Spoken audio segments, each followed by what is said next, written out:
बौद्ध वधूवर मेळाव्यात उसळला जनसागर. 152 युवक-युवतींनी दिला परिचय. अमरावती प्रतिनिधी. लग्नाच्या वेळी अजूनही पोटजाती पाहिली जाते. ही समाजासाठी लाजिरवाणी बाब आहे. बौद्धांनी पोटजातीच्या बेड्या तोडणे ही काळाची गरज आहे, असा थेट आणि आक्रमक इशारा देत नयन मोंढे यांनी बौद्ध समाजातील पोटजाती मानणाऱ्या परंपरांवर जोरदार प्रहार केला.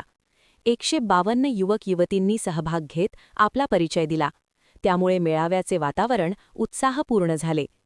मेळाव्याचे उद्घाटन महाराष्ट्र राज्य मराठी पत्रकार संघाचे विदर्भ अध्यक्ष तथा भारतीय बौद्ध महासभेचे पर्यटन प्रचार सचिव नयन मोंढे यांच्या हस्ते पार पडले, तर अध्यक्षस्थानी युवा नेते रुग्णसेवक सुरेश तायडे होते.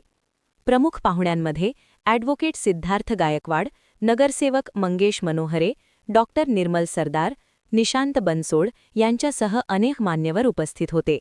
एकूणच बौद्ध समाजातील पोटजातीच्या प्रश्नावर थेट हल्ला चढवत या मेळाव्याने केवळ विवाह जुळवणीच नाही, तर सामाजिक परिवर्तनाचा ठोस संदेश दिला आहे. अपेक्षा कमी ठेवा.